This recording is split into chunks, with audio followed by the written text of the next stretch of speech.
Dear student, welcome to LMS Department of Collegiate and Technical Education's Unit 3 Friction, Session number 4 Mechanics of Machines. Myself Venkatesh, lecturer in Mechanical Engineering, Government Polytechnic, Kerpet. So as outcome of these sessions, to get the knowledge about flat pivot bearings. To get the knowledge about problems on flat pivot bearings, some numerical problems on flat pivot bearings. So to find out the power and power losses due to the friction and the torque. Another one is to get the knowledge about friction in conical bearings. So in these sessions, I am going to teach about friction in flat pivot bearings and problems on flat pivot bearing and friction in conical pivot bearing. Recap. In a previous session, we already discussed about friction in journal bearings, problems on journal bearings, friction of pivot bearings or nothing but a thrust bearings. So here the friction in journal bearings, generally you know that bearing is a supporting element. Bearing is a supporting element which carrying a load and also allow to rotation. Here the bearing is fixed idu ನಾವು bearing ಮೇಲೆ ನಾವು soft ಅನ್ನು ನಾವು Mount ಮಾಡ್ತೀವಿ. The shaft is nothing but a journal. ಯಾಕೆ ಇಲ್ಲಿ journal ಅಂತ ನಾವು ಕರಿತೀವಿ ಅಂದರೆ the load will be acting perpendicular to the axis of rotations or in a radial direction.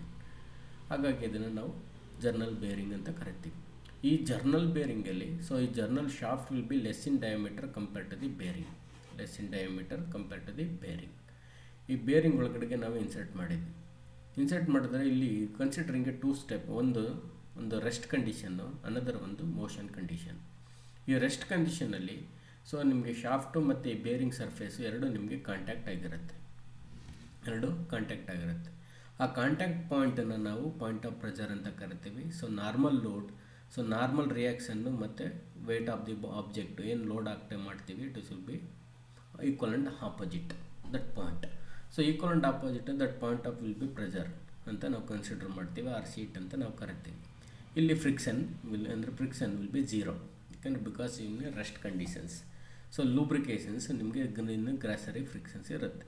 Lubrication ಯಾವಾಗ ನಿಮಗೆ ಶಾಫ್ಟು ರೊಟೇಟ್ ಆಗಲಿಕ್ಕೆ ಸ್ಟಾರ್ಟ್ ಆಗುತ್ತೆ, ಕ್ಲಾಕ್ ವೈ ರೊಟೇಷನಲ್ಲಿ ಸ್ಟಾರ್ಟ್ ಆದಾಗ ಈ ಪಾಯಿಂಟ್ ಆಫ್ ಪ್ರೆಷರು ಬೇರೆ ಅನದರ್ ಪಾಯಿಂಟಿಗೆ ಶಿಫ್ಟ್ ಆಗುತ್ತೆ. ಯಾಕೆ ಅಂದರೆ ದ ಫ್ರಿಕ್ಷನಲ್ ಫೋರ್ಸ್ ಯಾವಾಗಲೂ ಆಪೋಸಿಟ್ ದಿ ಮೋಷನಲ್ಲಿ ಆಕ್ಟ್ ಆಗುತ್ತೆ. Friction always opposite the direction of motion. Soft ಈಗ ನಿಮಗೆ ಕ್ಲಾಕ್ ವೈ ರೊಟೇಷನ್ ಆಗುತ್ತೆ, ಈ ಫ್ರಿಕ್ಷನಲ್ ರೆಸಿಸ್ಟೆನ್ಸು ನಿಮಗೆ ಆಪೋಸಿಟ್ ಡೈರೆಕ್ಷನಲ್ಲಿ ಆಕ್ಟ್ ಆಗೋದ್ರಿಂದ ಆ ಲೂಬ್ರಿಕೇಷನ್ ಏನಿದೆ ನಿಮಗೆ ಸ್ಲೈಡಿಂಗ್ ಮೋಷನ್ ಆಗುತ್ತೆ. ಆಯಿಲನ್ನು ಅಪ್ಲೈ ಮಾಡಿದ್ರೆ ದ ಗ್ರೇಸರಿ ಫ್ರಿಕ್ಷನ್ಸ್ ಇರುತ್ತೆ. ಈ ಫ್ರಿಕ್ಷನಲ್ ಫೋರ್ಸು ನಿಮಗೆ ಸರ್ಕಂಫರೆನ್ಸಲ್ಲಿ ಆ್ಯಕ್ಟ್ ಆದಾಗ shaft will be shift to the another ಪಾಯಿಂಟಿಗೆ ಶಿಫ್ಟ್ ಆಗುತ್ತೆ. ಅದನ್ನು ನಾವು ನಾರ್ಮಲ್ ರಿಯಾಕ್ಷನ್ನು ಮತ್ತು ನಿಮಗೆ ಆ ರಿಸಲ್ಟೆಂಟು ಅದನ್ನು ಈಗ ಆ್ಯಂಗಲ್ ಆ್ಯಂಗಲ್ ಆಫ್ ಇನ್ಕ್ಲಿನೇಷನ್ಸ್ ಅದನ್ನು ನಾವು ಕನ್ಸಿಡರ್ ಮಾಡ್ತೇವೆ. ಲಿಮಿಟಿಂಗ್ ಆ್ಯಂಗಲ್ ಆಫ್ ಇನ್ಕ್ಲಿನೇಷನ್, ಈ ಲಿಮಿಟಿಂಗ್ ಆ್ಯಂಗಲ್ ಏನು ನಾವು ಕನ್ಸಿಡರ್ ಮಾಡ್ತೀವಿ, ಫೈ, ಅದು ಟ್ಯಾನ್ ಫೈ ಅಂತ ಕನ್ಸಿಡರ್ ಮಾಡಿ ಜರ್ನಲ್ ಬೇರಿಂಗಿಗೆ ನಾವು ಫಾರ್ಮುಲಾ ಹಾಕಿದ್ದೀವಿ. Torque is equal to mu W r ಅಂತ ನಾವು ಬರೀತೀವಿ. ಅದೇ ರೀತಿ ಸಮ್ ನ್ಯೂಮರಿಕಲ್ ಪ್ರಾಬ್ಲಮ್ಸ್ನು ಸಾಲ್ವ್ ಮಾಡಿದ್ದೀವಿ. According to the some formula torque ಮತ್ತು ಪವರ್ ಲಾಸಸ್ ಏನೆಲ್ಲ ಅಂತ ನಾವು ಫೈಂಡ್ ಔಟ್ ಮಾಡಿದ್ದೀವಿ. Another one is a friction in thrust bearing or pivot bearing ಅಂತ ನಾವು ಕರಿತೀವಿ. ಈ ಥ್ರಸ್ಟ್ ಬೇರಿಂಗ್ ಏನಪ್ಪ ಅಂತಂದರೆ ನಿಮಗೆ the load will be acting in a axial direction. Axial direction means the axis of ರೊಟೇಷನ್ಗೆ ಪ್ಯಾರಲಲ್ ಆಗಿ ನೀವು ಲೋಡ್ ಅಪ್ಲೈ ಮಾಡಿದ್ರೆ with inducing of axial thrust. ಈ ಥ್ರಸ್ಟ್ ಏನು ಇಂಡ್ಯೂಸ್ಡ್ ಆಗುತ್ತೆ ಆಕ್ಸಿಯಲ್ ಥ್ರಸ್ಟನ್ನು ವಿತ್ಸ್ಟ್ಯಾಂಡ್ ಮಾಡುವಂಥ ಬೇರಿಂಗ್ಸ್ಗಳನ್ನು ನಾವು ಥ್ರಸ್ಟ್ ಬೇರಿಂಗ್ ಅಂತ ಕರಿತೀವಿ. They are classified. ನಮಗೆ ಪಿವೋಟ್ ಬೇರಿಂಗ್ ಅಂತ ನಾವು and collar bearings. Collar and pivot bearings are withstanding in axial thrust. ಇಲ್ಲಿ depending upon the shape of the end of the shaft. Where the flat pivot bearings ಇದೆ, conical pivot bearings ಇದೆ, ನಿಮಗೆ truncated pivot bearings ಇದೆ. In this session we are discuss about flat pivot bearings. Flat pivot ಬೇರಿಂಗ್ಸ್ನ discuss ಮಾಡೋಣ. ಹೇಗೆ ನಾವು ಇದ್ದ ಫಿಗರಲ್ಲಿ ನಿಮಗೆ ಗೊತ್ತಾಗ್ತಿದೆ. ಒಂದು ಬೇರಿಂಗ್ ಇದೆ, ಇದು ಎಂಡ್ ವಿಲ್ ಬಿ ನಿಮಗೆ ಫ್ಲಾಟ್ ಇದೆ. ಈ ಶಾಫ್ಟು ನಿಮ್ಗೆ also it will be flat surface. ಇದು ನೋಡಿ ನಿಮಗೆ flat end. The end of the shaft ನಾವು ಬೇರಿಂಗನ್ನು ನಾವು ಮೌಂಟ್ ಮಾಡಿದ್ದೀವಿ. Here with standing axial thrust. The load acting ನೋಡಿ, ಲೋಡ್ ನಿಮಗೆ parallel to the axis of rotation. ಈ ಶಾಫ್ಟ್ ನಿಮಗೆ clock Y rotation or aunty clock Y rotation rotate ಆಗುತ್ತೆ. Now, so when a vertical shaft rotate in a flat pivot bearings is also known as ಇದನ್ನು ನಾವು push step bearing ಅಂತಲೂ ಕೂಡ ಕರಿತೀವಿ. So the sliding friction will be along the surface of the contact between the shaft and bearing. ಏನಾಗುತ್ತೆ, the sliding friction will be along the surface of the contact between the shaft and bearing. Because here according to the area of surface ನಿಮ್ಗೆ ಏನು contact ಆಗುತ್ತೆ bearing surface ಮೇಲೆ, ಈ area ಜಾಸ್ತಿ ಆದಂಗೆ ನಮಗೆ ಫ್ರಿಕ್ಷನ್ನು ಕೂಡ ಜಾಸ್ತಿ ಆಗುತ್ತೆ. So why the sliding motion ಅಂತಂದರೆ shaft either rotating in a clock Y rotation or aunty clock Y rotation. So ಇದು ನಿಮಗೆ ಸ್ವಲ್ಪ ಆಕ್ಸಿಯಲಿ ಮೂವ್ಮೆಂಟ್ ಆಗೋ ಚಾನ್ಸಸ್, ಅಂದರೆ ನಿಮಗೆ ಅಪ್ವರ್ಡ್ ಮೋಷನ್ ಆಗೋ ಇದು ಚಾನ್ಸಸ್ ಕೂಡ ಇರುತ್ತೆ. ಸೊ ಈಗ ಒಂದು ಲೋಡ್ ಅಪ್ಲೈ ಮಾಡಿದರು, ನೀವು know that successfully constant motion ಬಗ್ಗೆ ನೀವು ಸ್ಟಡಿ ಮಾಡಿದ್ದೀರಿ. ಈ ಮೋಷನ್ ಈಗ ಸ್ಟಾರ್ಟ್ ಆಗೋದ್ರಿಂದ ಇದು ನಿಮಗೆ ಅಂತ sliding friction will be along the surface of contact between the shaft and bearing. So therefore, let W is equal to load transmitted over the bearing surface. W is the load transmitted bearing surface, where R is the radius of bearing surface. Where R is the radius of radius of bearing surface. Where P is intensity of pressure per unit area of bearings. Where P is intensity of pressure. So intensity of pressure is nothing but ನೀವೇನು consider ಮಾಡ್ತೀರಿ. So intensity of pressure always we considering ಏನು consider ಮಾಡ್ತೀರಿ. So load by area. Load by area is nothing but pi R square. ಇಲ್ಲಿ ನಿಮಗಿದು pi R square. So here another one is mu is the coefficient of friction. Where mu is the coefficient of friction ಅಂತ consider ಮಾಡ್ತೀವಿ. ಈ coefficient of friction ನಾವು, so ಇಲ್ಲಿ ನಿಮಗೆ ಒಂದು ರಿಂಗನ್ನ ಕನ್ಸಿಡರ್ ಮಾಡಿದ್ದೀವಿ. ರಿಂಗ್ ಅಂತಂದರೆ considering small elemental area of the ಶಾಫ್ಟನ್ನು ಕನ್ಸಿಡರ್ ಮಾಡಿದ್ರೆ, ಸೊ ಟಾಪ್ ವ್ಯೂವಿಂದ ನೋಡಿದ್ರೆ ಸರ್ಕ್ಯುಲರ್ ಒಂದು outer, so inner it's having some. ಈಗ ನಿಮಗೆ ಇಲ್ಲಿ ಆರ್ ವಿ ಕನ್ಸಿಡರ್ ಮಾಡಿದ್ವಿ radius of the ring, where D R is the thickness of the ring ಅಂತ ಕನ್ಸಿಡರ್ ಮಾಡ್ತೀವಿ. ಸೊ ಈ ಥಿಕ್ನೆಸ್ ಆಫ್ ದ ರಿಂಗ್ ಈಗ ಏನಾಗುತ್ತೆ, ಇದ್ರದ್ದು ರೇಡಿಯಸ್ಸು, ಸೊ ಇದ್ರದ್ದು ರೇಡಿಯಸ್ ನಿಮಗೆ ರೇಡಿಯಸ್ ಇದೆ, ಮತ್ತು ಡಿ ಆರ್ ಇದ್ರದ್ದು ಏರಿಯಾ ಎಲಿಮೆಂಟಲ್ ಏರಿಯಾ ಬಂದು ಏನಾಗುತ್ತೆ, D A is equal to so 2πr into D R ಆಗುತ್ತೆ. 2πr into D R.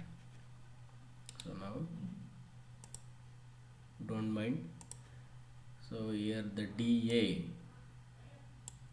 So D A is equal to here ಇದ್ರದ್ದು ಈ ಸರ್ಫೇಸ್ ಏರಿಯಾ ಬಂದು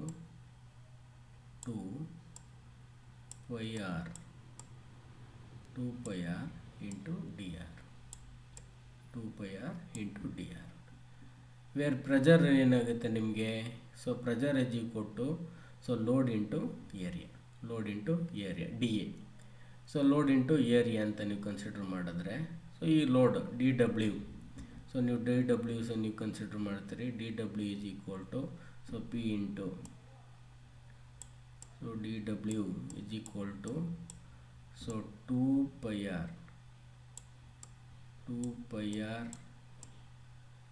into D R into P ಆಗುತ್ತೆ.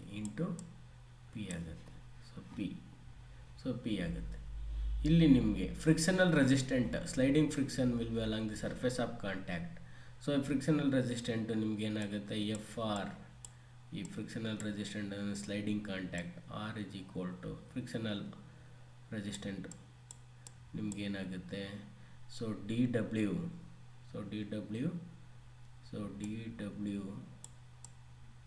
Into mu ಆಗುತ್ತೆ. So ಈ D ಡಬ್ಲ್ಯೂನ ಇಲ್ಲಿಗೆ substitute ಮಾಡ್ತೀರಿ.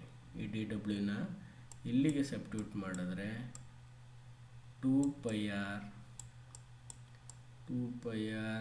D r p into mu ಆಯಿತು. ಇಷ್ಟು ನಿಮಗೆ ಆಯಿತು. ಇದು ನಿಮಗೆ ಎಫ್ ಆರ್.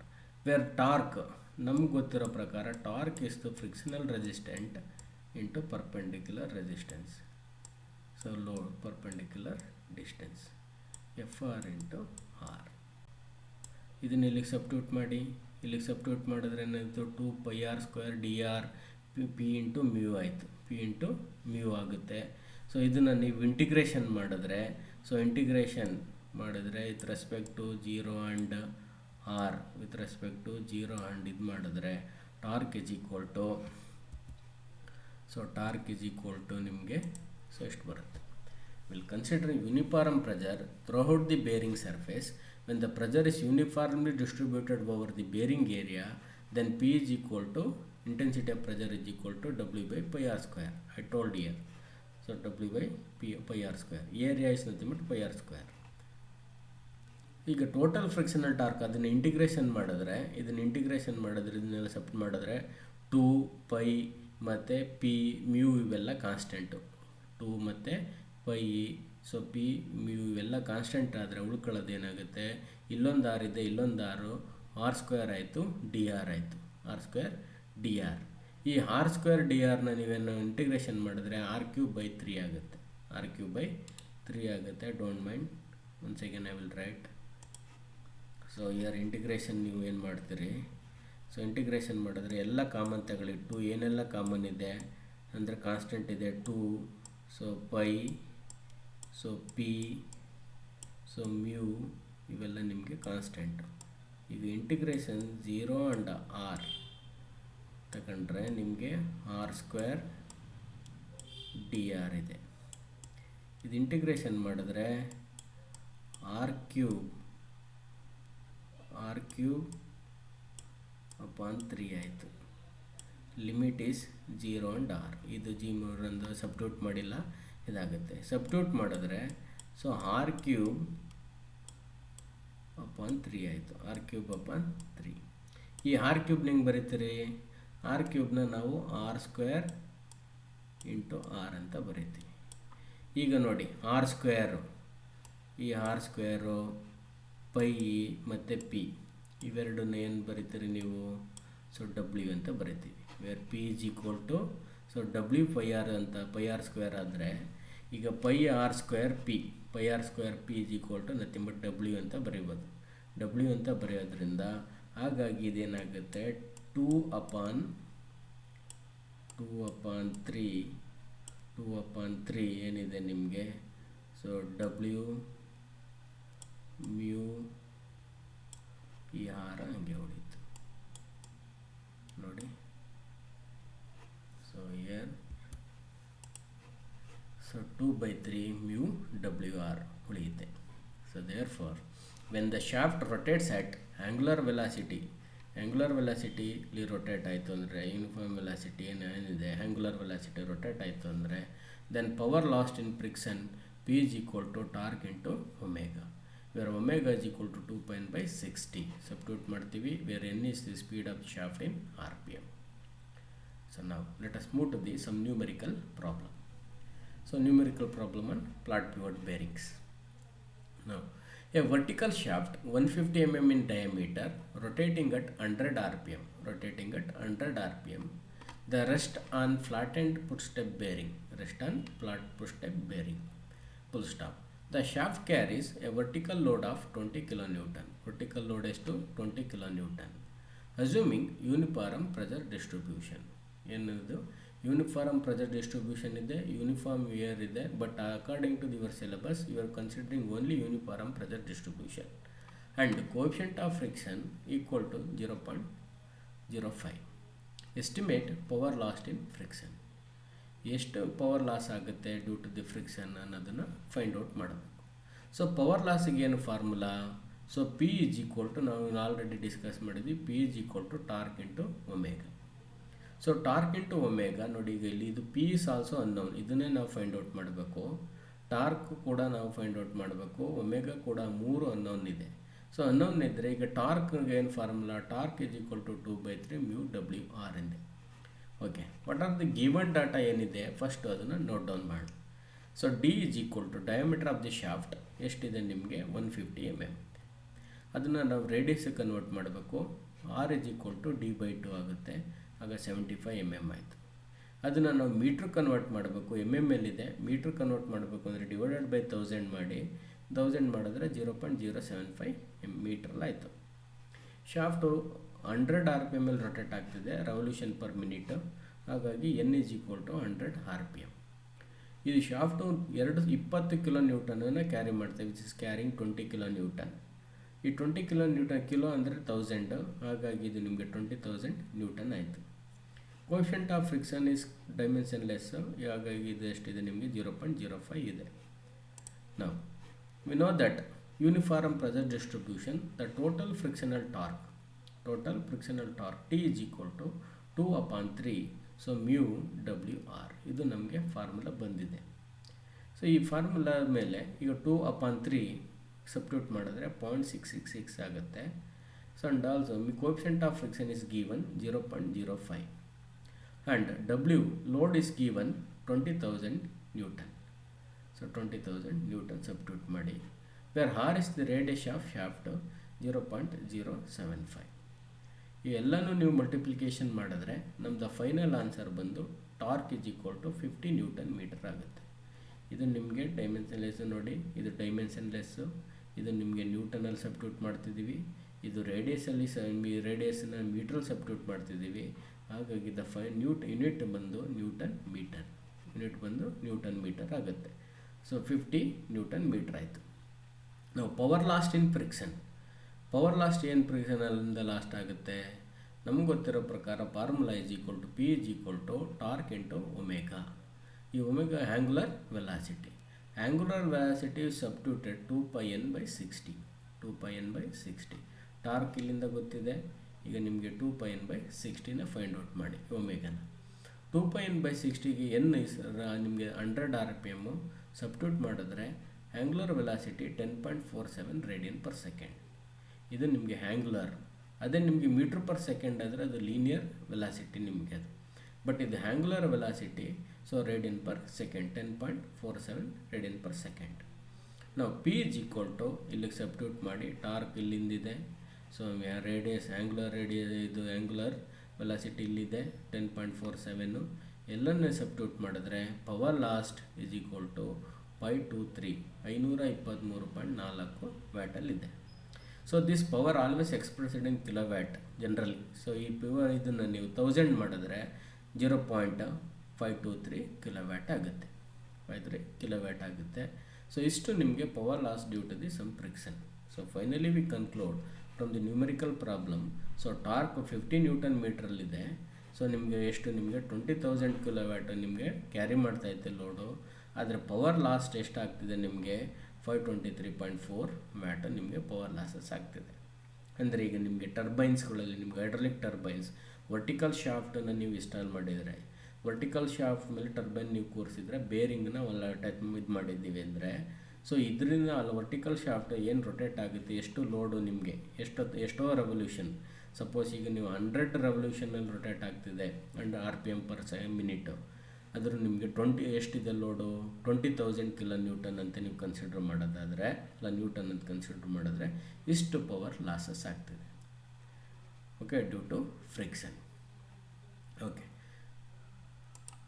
ಸೊ ನಾವು let us move to the another one, friction in conical pivot bearing. I am already told that, so depending upon the end of the shaft and means the sharp bearing the phase ಏನಿದೆ ಅದ್ರ ಮೇಲೆ ನಿಮಗೆ so ನಾವು classified ಮಾಡಿದ್ದೀವಿ. So ಏನಿದೆ conical pivot bearings ಅಂತ ನಾವು ಕರಿತೀವಿ. ಅದು ಫ್ಲಾಟ್ ಎಂಡು, ಇದು conical. The shape of the last previous one is a flat, ಅದನ್ನು ನಾವು ಟ್ರಂಕೇಟ್ ಮಾಡಿದ್ದೀವಿ. ಈಗ ನಿಮ್ಗೆ ಇದನ್ನು ಕಟ್ ಮಾಡಿದ್ದೀವಿ, ಕೋನ್ ಸೇಪಲ್ಲಿದೆ, ಹಾಗಾಗಿ ಇದನ್ನು ನಾವು ಕಾನಿಕಲ್ ಪಿವೋಟ್ ಬೇರಿಂಗ್ ಅಂತ ಕರಿತೀವಿ. So here the conical pivot bearing supporting a shaft carrying a load of W as one figure. ಇದು ನೋಡು, ಈ ಲೋಡು ಈಗ ಇದು ಆಗ್ತಿದೆ ನಿಮಗೆ. ಸೊ ಇದು ನಿಮಗೆ ಶಾಫ್ಟ್ ಇದರ rotating in a clock wise or aunty clock wise ರೊಟೇಷನಲ್ಲಿ ರೊಟೇಟ್ ಆಗ್ಬೋದು. So here the intensity of normal ಈ ಪ್ರೆಷರ್ ನಿಮಗೆ ಆ್ಯಕ್ಟ್ ಆಗ್ತಾ ಇದೆ. So in a normal direction that is nothing but PN ಅಂತ ಕನ್ಸಿಡರ್ ಮಾಡ್ತೀವಿ. ಎರಡು ಕಡೆನೂ ನಿಮಗೆ ಆ್ಯಕ್ಟ್ ಆಗುತ್ತೆ. ಇದು ನಿಮಗೆ ಫಿಕ್ಸ್ಡ್ದು ಬೇರಿಂಗ್, ಕಾನಿಕಲ್ ಬೇರಿಂಗ್. ಇದ್ರದ್ದು ಶಾಫ್ಟ್ ಆಲ್ಸೋ ಎಂಡ್ ನಿಮಗೆ ಕಾನಿಕಲ್ ಸೇಪ್ ಇದೆ. ಸೊ ಈ ಹ್ಯಾಂಗಲ್ನ ನಾವೇನಂತ ಕರಿತೀವಿ 2 ಆಲ್ಫಾ ಅಂತ ಕನ್ಸಿಡರ್ ಮಾಡ್ತೀವಿ. ಎರಡು ಸೈಡದನ್ನು 2 ಆಲ್ಫಾ. ಒಂದೇ ಸೈಡನ್ನು ನೀವು ಕನ್ಸಿಡರ್ ಮಾಡಿದ್ರೆ semi angle. Alpha is a semi angle of the cone. Where mu is the coefficient of friction between the shaft and bearing. Where mu ಬಂದು ನಿಮಗೆ ಕೋಎಫಿಷಿಯಂಟ್ ಆಫ್ ಫ್ರಿಕ್ಷನ್ ಹೇಳಿದ್ದೀನಿ ನಿಮಗೆ. ಕೋಎಫಿಷಿಯಂಟ್ ಆಫ್ ಫ್ರಿಕ್ಷನ್ ಅಂದರೆ ಏನು ಅಂತ, ಇದರದ್ದು coefficient of friction. between shaft and bearing, and r is radius of shaft.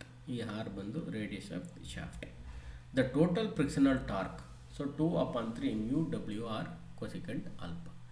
Same ಅಲ್ಲೂ ಕೂಡ ಈಗೇನು ನೀವು ಇಂಟಿಗ್ರೇಷನ್ ಮಾಡಿದ್ರೆ ಈ ರಿಂಗ್ನ ನೀವು ಕನ್ಸಿಡರ್ ಮಾಡಿದ್ರೆ ಇದರ ರಿಂಗ್ ರೇಡಿಯಸ್ ಆರು, ಇದರದ್ದು ಥಿಕ್ನೆಸ್ ನಿಮಗೆ ಡಿ ಆರ್ ಆಗುತ್ತೆ. ಸೊ ಡಿ ಆರ್ ಅಂತ ಕನ್ಸಿಡರ್ ಮಾಡ್ತೀವಿ. Again 2πr, so into D r ಇದು ಏರಿಯಾ ಆಗುತ್ತೆ. ಸೊ ಇದು ಕೋನ್ ಇರೋದ್ರಿಂದ ಇದು considering in angle. So sine alpha ಅಂತ ನೀವು ಕನ್ಸಿಡರ್ ಮಾಡಿದ್ರೆ, ಅಥವಾ ನಿಮಗೆ 1/sin alpha is nothing but cosecant alpha ಅಂತ ಕನ್ಸಿಡರ್ ಮಾಡ್ತೀವಿ. ಅದ್ರ ಮೇಲೆ ಈ ಕೊಸಿಕೆಂಟ್ ಆಲ್ಫಾ ಬಂದಿದೆ. ಹಾಗಾಗಿ formula, the total frictional torque T is equal to 2/3 mu w r cosecant alpha. If the slant length, ಇದನ್ನು ಲೆಂತನ್ನು ನೀವು ಕನ್ಸಿಡರ್ ಮಾಡಿದ್ರೆ, ಈ ಸ್ಲ್ಯಾಂಟ್ ಲೆಂತ್ ಇದರದ್ದು ನಿಮಗೆ ಲೆಂತನ್ನು ನೀವು ಕನ್ಸಿಡರ್ ಮಾಡಿದ್ರೆ ಡಿ ಎಲ್ನ, so the cone is known, then the total frictional torque T is equal to 2/3 into mu w L ಆಗುತ್ತೆ. Where L is equal to R cosecant alpha, R cosecant alpha ಆಗುತ್ತೆ. ಇದು ನಿಮಗೆ so friction in conical pivot bearing. So you know that power ನಿಮ್ಗೆ ಗೊತ್ತೇ ಇದೆ, power loss in due to friction conical bearing ನಿಮಗೆ again T power is equal to T into omega. Omega is nothing but angular velocity 2πn/60. Substitute ಮಾಡಿದ್ರೆ ನಿಮಗೆ power lost in friction ಸಿಗುತ್ತೆ in conical pivot bearing. Okay, now let us move to some multiple choice question regarding the session. So now the frictional torque in a conical pivot bearing is, where option A, T is equal to mu w into r. So B, T is equal to 1/2 mu w r. Or C is equal to T 2/3 mu w r cosecant alpha, where T is equal to mu into w into r cosecant alpha. Sorry, ಇಲ್ಲಿ bracket miss ಆಗಿದೆ. So mu w r cosecant alpha. ಈಗ ನಿಮಗೆ frictional torque previous session ಇದು slide ನೀವು discuss ಮಾಡಿದ್ದೀವಿ. Frictional torque in conical pivot bearing. So conical pivot bearing ಬಂದು what is the answer is C, 2/3 mu w r cosecant alpha. ಇದನ್ನು ಅಥವಾ 2/3 mu w L ಅಂತಲೂ ನಾವು ಹೇಳಿದ್ದೀವಿ. So l is equal to R cosecant alpha ಆಗುತ್ತೆ. ಹಾಗಾಗಿ ಇವರ right answer ಬಂದು t is equal to 2/3 mu w r cosecant alpha. Option C is the right answer. Question number 2. Push step bearing is also called conical pivot bearing, flat pivot bearing, truncated pivot bearings, and none of the above. Push step bearing is also called conical pivot bearing, flat pivot bearing, truncated pivot bearing, none of the above. The right answer is B. Flat end bearings ಅನ್ನು ನಾವು so push step bearing ಅಂತ ನಾವು ಕರಿತೀವಿ. ಹಾಗಾಗಿ ಅದನ್ನು ನಾವು so ನಿಮಗೆ right answer ಬಂದು flat pivot bearing. Option 3, frictional torque in a flat pivot bearing is, so T is equal to, torque is equal to mu w into r. T is equal to 1/2 mu w r. Or T is equal to 2/3 mu w r. Or T is equal to mu into w into r cosecant alpha. ಇದು ಸಾರಿ ಇಲ್ಲಿ bracket miss ಆಗಿದೆ. ಈ ನಿಮಗೆ R ಬಂದು ನಿಮಗೆ ಇದು small ಅಥವಾ capital R radius. Your answer is C. Answer ಬಂದು C. T is equal to 2/3 so mu into W into R. Sorry, ಇದು ನಿಮಗೆ ನಾವು ಕ್ಯಾಪಿಟಲ್ ಆರ್ ಅಂತ ಕನ್ಸಿಡರ್ ಮಾಡ್ತೀವಿ, ರೇಡಿಯಸ್ ಆಫ್ ದಿ ಶಾಫ್ಟು. ಇಲ್ಲಿ ಸ್ಮಾಲ್ ಆರ್ ಹಾಕ್ಬಿಟ್ಟಿದ್ದೀವಿ, sorry for that. Question number 4. A vertical shaft 150 mm in diameter rotating at 100 rpm rests on flat end push step bearing. Then angular velocity is omega is equal to 10.47 radian per second, where b is equal to 10.47 radian per hour. So omega is equal to 1.047 radian per minute. So d is equal to omega 104.7 radian per second. So ನಿಮಗೆ vertical shaft 150 mm in diameter, rotating at 100 rpm, rest on flat and push step bearing, then angular velocity is. ಇಷ್ಟು ನಿಮಗೆ option ಇದೆ. But right answer is A, 10.47 radian per second. Radian per second ಹೇಗೆ? So ನಿಮಗೆ omega is equal to 2πn/60. N is given, n ಕೊಟ್ಟಿದ್ದೀನಿ. So ಎನ್ನನ್ನು ನೀವು ಇಲ್ಲಿಗೆ ಎನ್ಗೆ substitute ಮಾಡಿದ್ರೆ 2πn/60. ಸೊ ನಿಮಗೆ ಆನ್ಸರ್ ಬಂದು 10.47 ರೇಡಿಯನ್ ಪರ್ ಸೆಕೆಂಡ್ ಆಗುತ್ತೆ. ಇದು ಅವರ್, ಇದು ಮಿನಿಟು, ಇದು 104.7 ರೇಡಿಯನ್ ಪರ್ ಸೆಕೆಂಡ್ ಇರೋದು. So but right answer is option A. Question number 5. A vertical shaft 150 mm in diameter rests on flat and push step bearing. The shaft carries a vertical load of 20 kN. Assuming uniform pressure distribution and coefficient of friction equal to 0.05, then frictional torque is 50 kN, where torque is equal to 50 Nm, where torque is equal to 50 Nm, where D is equal to, under D, option D is equal, under T is equal to 5.0 Nm. ಈಗ ನೀವು ನೋಡಿ, vertical shaft 150 mm diameter ಇದೆ, rest on flat and push step bearing ಇದೆ. The shaft carries vertical load of 20 kN. Assuming uniform pressure distribution and coefficient of friction equal to the 0.05, then frictional torque is, torque ಬಂದು, torque ಏನು formula? So you know that, ಯಾವುದು ನಿಮಗೆ flat and ಬೇರಿಂಗಲ್ಲಿ 2/3 μWr. Load ಕೊಟ್ಟಿದ್ದೀವಿ, diameter ಕೊಟ್ಟಿದ್ದೀವಿ. ಸೊ ನಿಮಗೆ load 20 kN ಇದೆ, ಇದು ಮೀಡಿಯಮ್ ಡಯಾಮೀಟ್ರ್ ಕೊಟ್ಟಿದ್ದೀವಿ, ರೇಡಿಯಸ್ಸು ನೀವು ಸಬ್ಸ್ಟಿಟ್ಯೂಟ್ ಮಾಡಿದ್ರೆ ರೈಟ್ ಆನ್ಸರ್ ಬಂದು ನಿಮಗೆ ಸಿ, 50 Nm. ಇದು ಕಿಲೋ ನ್ಯೂಟನ್ ಮೀಟ್ರಲ್ಲಿದೆ. ಕಿಲೋ ಆದರೆ ಏನಾಗುತ್ತೆ, /1000 ಮಾಡಿ, ಆವಾಗ ನಿಮಗೇನಾಗುತ್ತೆ 0.05 Nm, ಕಿಲೋ ನ್ಯೂಟನ್ ಮೀಟ್ರ್ ಆದರೆ ರೈಟ್ ಆನ್ಸರ್. ಬಟ್ ನಮಗೆ ರೈಟ್ ಆನ್ಸರ್ ಬಂದು 50 Nm. ಇದು ನಿಮಗೆ kilo Newton metre, Newton millimetre ಎಲ್ಲ ನಮಗೆ ಯೂನಿಟ್ ಇಸ್ ಸೇಮ್. ಇದನ್ನು 15 ಕಿಲೋ ನ್ಯೂಟನ್ ಮೀಟ್ರಲ್ಲೂ ಬರಿಬೋದು, ನ್ಯೂಟನ್ ಮಿಲಿಮೀಟ್ರಲ್ಲೂ ಬರಿಬೋದು, ನ್ಯೂಟನ್ ಮೀಟ್ರಲ್ಲೂ ನಿಮಗೆ ನ್ಯೂಟನ್ ಮೀಟ್ರಲ್ಲೂ ಬರಿಬೋದು. ಬಟ್ ಆದರೆ ಇಲ್ಲಿ ನಿಮಗೆ ವ್ಯಾಲ್ಯೂಸ್ ಏನು ಬರುತ್ತೆ ಅಕಾರ್ಡಿಂಗ್ ಟು ದಿ, ಸೊ ನೀವು ನ್ಯೂಮರಿಕಲ್ ಡಾಟಾ, ಸೊ ನಿಮಗೆ ಬರುವಂಥದ್ದು ಫಾರ್ಮ್ ಇದು. So 50 Nm. ಹಾಗಾಗಿ answer is your C. Question number 6.